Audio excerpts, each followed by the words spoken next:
Assalamualaikum warahmatullahi wabarakatuh.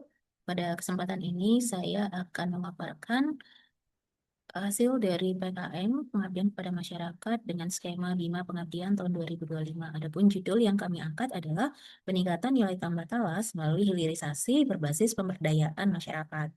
Kegiatan ini kami lakukan di Kelurahan Situ Gede, Kecamatan Bogor Barat, Kota Bogor. Profil mitra, permasalahan, tujuan, dan total pendanaan. Adapun mitra sasaran dari kegiatan PKM kami yaitu kelompok tani dewasa KTD Saluyu, Kelurahan Situgede, Bogor Barat. Aspek kegiatan yaitu dari sisi produksi, diversifikasi produk, dan juga pemasaran. Permasalahan utama yang kami angkat adalah budidaya talas yang masih tradisional, kemudian produktivitas rendah. Kemudian produk olahan juga masih terbatas dengan nilai tambah yang rendah, pemasaran yang belum optimal, sementara harga fluktuatif, serta akses pasar yang sempit. Dari beberapa permasalahan ini, kita melihat bahwa kesempatan untuk talas menjadi produk olahan yang saat ini banyak dicari oleh masyarakat di Kota Bogor, khususnya untuk oleh-oleh, menjadi peluang dilakukannya hilirisasi produk talas menjadi dalam bentuk tepung.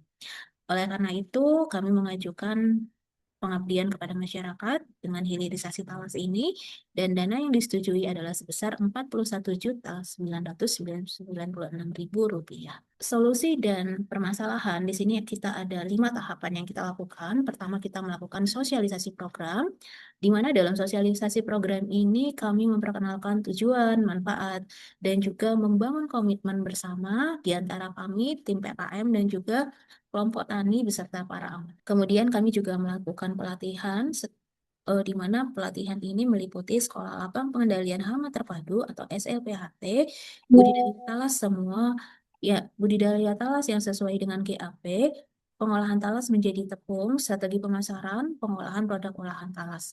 Penerapan teknologi yaitu penggunaan varietas unggul, pupuk PGPR, serta alat penangkap hama sederhana yang akan digunakan untuk mengurangi serangan hama terhadap tumbuhan talas di kelompok kami. Selain melakukan supervisi teknis, kami juga melakukan pendataan hasil serta evaluasi keberhasilan program secara berkala. Kemudian, untuk keberlanjutan program, kami memfasilitasi legalisasi produk dalam bentuk pengurusan NIB, PIRT, dan juga sertifikasi halal, serta kemitraan dengan industri, misal lapis talas Bogor. Aktivitas yang telah dilaksanakan yang pertama adalah kita sudah melakukan sosialisasi program, di mana di sini kita tidak hanya sosialisasi, namun juga membangun kesadaran dan juga komitmen bersama petani. Yang kedua, SLPHT, Sekolah Lapang Pengendalian Hama Terpadu. Di sini kita melakukan peningkatan keterampilan budidaya talas yang sehat, kemudian kita melakukan pelatihan budidaya talas yang sesuai dengan GAP, yaitu upaya peningkatan produktivitas talas karena sudah dilakukan dengan prosedur yang benar. Yang keempat, kita melakukan pengolahan talas menjadi tepung, di mana produksi dilakukan sesuai dengan standar mutu. Yang kelima, pelatihan strategi pemasaran produk olahan talas. Di sini kita melakukan penguatan dan juga kapasitas bisnis.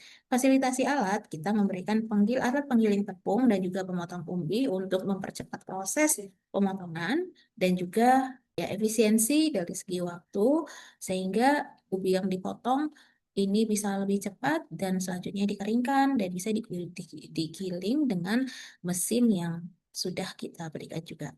Yang ketujuh adalah pendampingan pemanenan talas.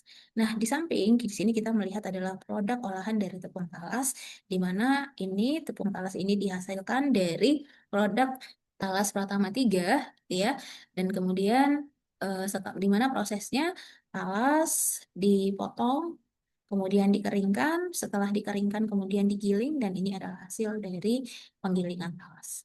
Nah, ini adalah pupuk PGPR yang digunakan untuk budidaya talas, dan kita juga membuat sebuah draft modul teknis terkait dengan SLBHT, pelatihan budidaya, kemudian pengolahan talas menjadi tepung, sampai dengan pelatihan dan strategi pemasaran. Ini adalah dampak program. Kemudian kita melihat dari dampak program ini, kita melihat pertama relevansi, bisa menjawab masalah produktivitas pasca panen dan juga akses pasar. Kemudian kita bisa melihat partisipasi masyarakat, di mana petani aktif dalam setiap pelatihan dan juga praktek lapang, keterlibatan anggota kelompok tani dalam pengolahan tepung dan pemasaran digital, dukungan mitra industri sebagai off-taker dari produk. Kebermanfaatan dari kegiatan ini bisa dilihat dari peningkatan kapasitas teknis dan manajerial petani. Dari sisi produktivitas, peningkatan nilai jual talas meningkat 2-3 kali lipat setelah diolah menjadi tepung. Peluang usaha baru juga tercipta di tingkat rumah tangga petani talas. Adapun hasil dan luaran yang bisa kita sampaikan, pertama adalah artikel ilmiah di mana kita bisa mengeluarkan jurnal terindeks Sinta, dalam hal ini masih bentuk draft, publikasi media massa yaitu media lokal.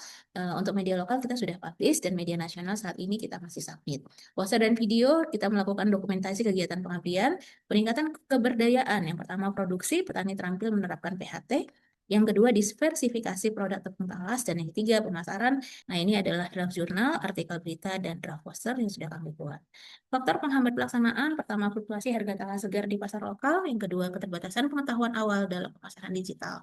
Faktor pendukung pelaksanaan, komitmen dan antusiasme petani, petani mitra, kemudian dukungan dosen ahli, dalam hal ini dari aspek ekonomi, agronomi, produksi tanaman, ini semua sangat mendukung dari kegiatan pelaksanaan pengabdian masyarakat ini. Ketersediaan bahan baku talas di situ gede, dukungan mitra industri khususnya lapis talas Bogor. Adapun rencana tindak lanjut dari kegiatan ini pertama, pentingnya optimalisasi alat sederhana untuk produk skala UMKM, pendampingan lanjutan dalam manajemen usaha dan pemasaran digital, fasilitasi, legalisasi produk, PIRT, label halal, dan juga kandungan gizi, penguatan jejaring pasar melalui kemitraan industri dan e-commerce. Dan yang terakhir, perlunya pengintegrasian program ke agenda desa. Ini adalah dokumentasi kegiatan dari mulai sosialisasi, pelatihan pemasaran produk olahan talas, sekolah lapang, pembuatan tepung, termasuk pendampingan template dan pelatihan pengolahan tepung talas. Ini dokumentasi kegiatan kami dari mulai fasilitasi alat pendukung, pendampingan panen, dan juga evaluasi pelaksanaan program. Demikian yang dapat saya sampaikan. Terima kasih.